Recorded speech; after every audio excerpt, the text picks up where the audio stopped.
Hello friends, welcome to my channel study for you. So guys, जैसा कि आज जो आपका एनटीपीसी का 4 मार्च का प्रथम पाली का एग्ज़ाम हो गया दोस्तों, जिसका जो है मैं आपको बिल्कुल 100% एक्यूरेट आंसर के साथ जो है इस वीडियो में बताऊंगा। तो देख लेते हैं कि किस प्रकार के जो है आज आपके 4 मार्च के प्रथम पाली के एग्ज़ाम में जो प्रश्न पूछे गए हैं। उससे पहले एक बात और दोस्तों, कि जिन्होंने भी अगर चैनल को सब्सक्राइब नहीं किया है तो रेलवे से रिलेटेड पल पल की अपडेट के लिए जो है चैनल को सब्सक्राइब ज़रूर कर दीजिएगा। और बगल में ही आपको एक बेल आइकन यानी घंटे का निशान भी दिख रहा होगा, तो आप उसे भी जो ज़रूर प्रेस कर दीजिएगा। तो चलिए वीडियो को स्टार्ट करते हैं। तो आज का जो आपका पहला क्वेश्चन आया था कि भारतीय संविधान में नीति निर्देशक तत्व जो है ये किस देश के संविधान से लिया गया है। तो देखिए, भारतीय संविधान में नीति निर्देशक जो तत्व है ना, ये आयरलैंड देश से लिया गया है। तो आयरलैंड देश आपका यहाँ पे करेक्ट हो जाता। बात कर ले मौलिक अधिकार जो ये किस देश के संविधान से लिया गया है, तो ये अमेरिका से लिया गया है। संशोधन की प्रक्रिया ये जो है किस देश के संविधान से लिया गया है, तो ये दक्षिण अफ्रीका से लिया गया है। तो ये भी आपको याद रखना है।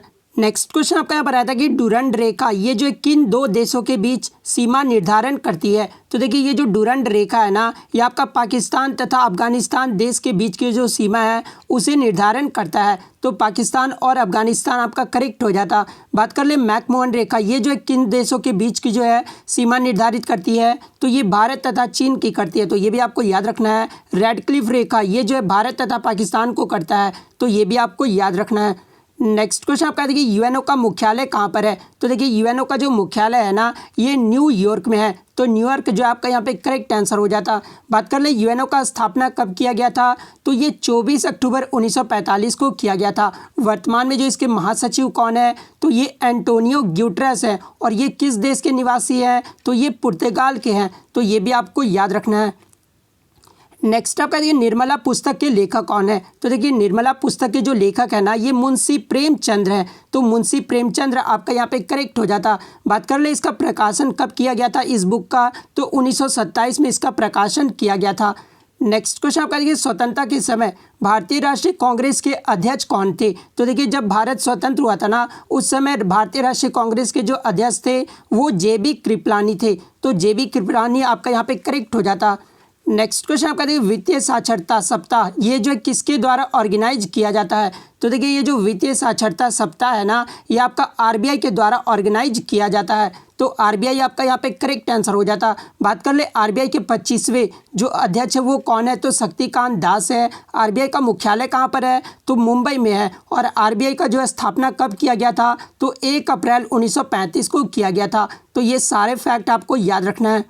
नेक्स्ट क्वेश्चन आपका देखिए, पूर्वी घाट और पश्चिमी घाट को आपस में जो ये कहाँ मिलते हैं। तो देखिए, ये जो दोनों घाट है ना, ये नीलगिरी की पहाड़ियाँ पर मिलती है। तो नीलगिरी की पहाड़ियाँ आपका यहाँ पे करेक्ट आंसर हो जाता। बात कर ले नीलगिरी की पहाड़ियाँ ये जो किस राज्य में स्थित है, तो ये जो आपका तमिलनाडु, कर्नाटक, केरल और ये 3 राज्य में जो आपके स्थित है।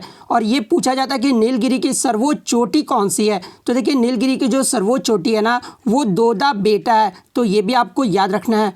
नेक्स्ट क्वेश्चन आपका देखिए, नरोरा न्यूक्लियर पावर प्लांट ये जो किस राज्य में है। तो देखिए, ये जो नरोरा न्यूक्लियर पावर प्लांट है ना, ये उत्तर प्रदेश राज्य के बुलंदशहर के नरोरा जिले में है। तो उत्तर प्रदेश आपका करेक्ट हो जाता।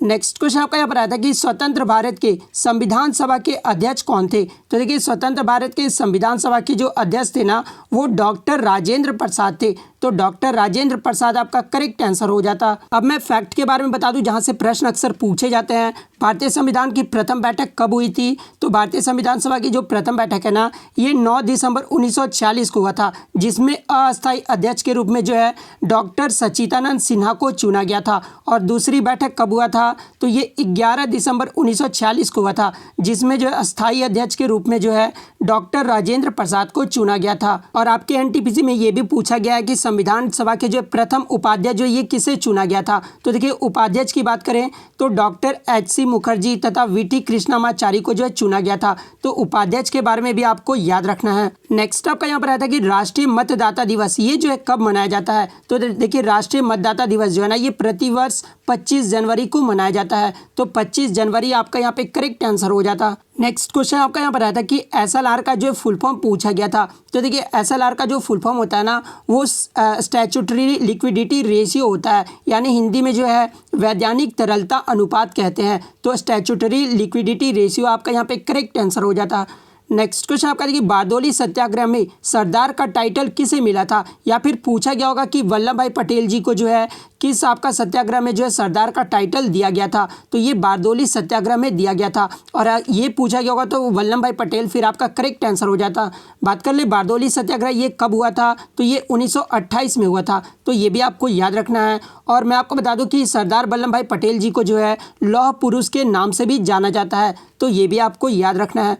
नेक्स्ट क्वेश्चन आपका देखिए दीनबंधु के नाम से जो है ये किसे जाना जाता है। तो देखिए दीनबंधु के नाम से जो है ये CF एंड्रयूज़ को जाना जाता है। तो CF एंड्रयूज़ आपका यहाँ पे करेक्ट हो जाता।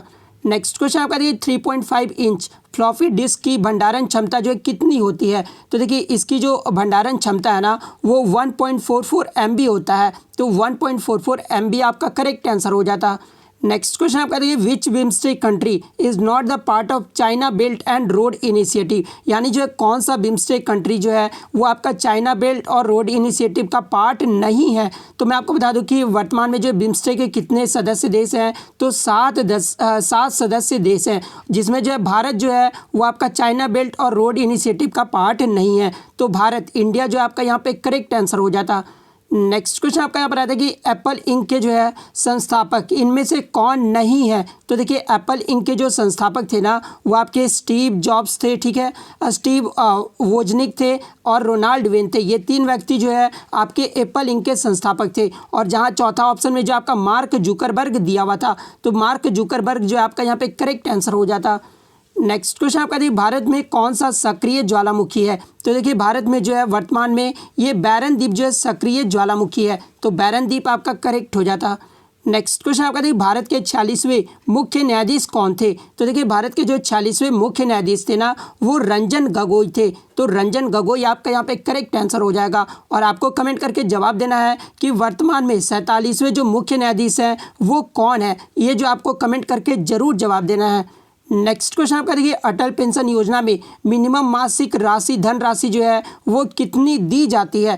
तो देखिए अटल पेंशन योजना में जो मिनिमम मासिक जो राशि है ना ये आपका 1000 से 5000 के बीच दिया जाता है। तो 1000 से 5000 आपका यहाँ पे करेक्ट आंसर हो जाता। नेक्स्ट आपका देखिए कौन सा पादप हार्मोन, यानी जो है कौन सा प्लांट हार्मोन जो है जिसकी सांद्रता सीड्स पर सबसे अधिक तथा जो है आपका जड़ के पास सबसे कम होता है। तो ये आपका ऑक्सिन जो है हार्मोन होता है, ठीक है। तो ऑक्सिन हार्मोन आपका यहाँ पे करेक्ट हो जाता।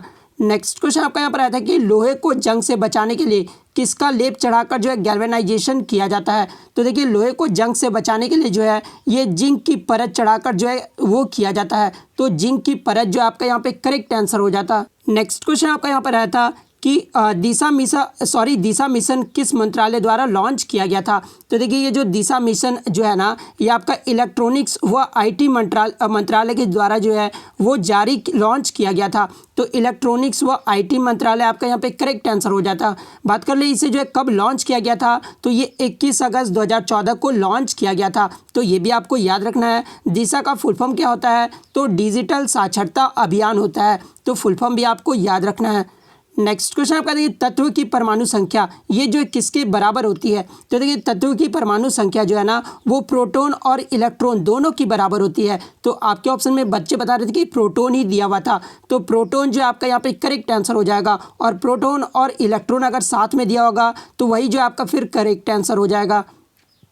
नेक्स्ट आपका देखिए इनमें से कौन सी आउटपुट डिवाइस नहीं है। तो देखिए मैं आपको बता दूं कि monitor, speaker, plotter, printer, multimedia projector, speech generating device, sound card, video card, ये सब जो आपके क्या है तो आउटपुट डिवाइस है। और जहाँ पे जो आपका स्कैनर दिया हुआ था तो स्कैनर जो है क्या इनपुट डिवाइस है। तो स्कैनर आपका यहाँ पे करेक्ट आंसर हो जाता।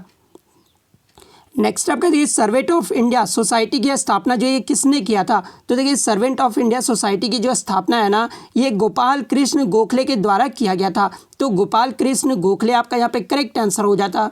तो इतने क्वेश्चन जो आज मुझे बच्चों के द्वारा मिले हैं जो कि आपके 100% रियल और जेन्युइन है। तो अगर वीडियो अच्छी लगे तो वीडियो को लाइक करना बिल्कुल भी मत भूलिएगा। चैनल पर नए हैं तो चैनल को सब्सक्राइब जरूर कर लीजिएगा, क्योंकि आपको हर एग्जाम का जो है 100% एक्यूरेट एनालिसिस इसी चैनल पर देखने को मिलता है। तो सब्सक्राइब करना बिल्कुल भी मत भूलिएगा। तो मिलते हैं नेक्स्ट वीडियो में, तब तक thank you, all the best.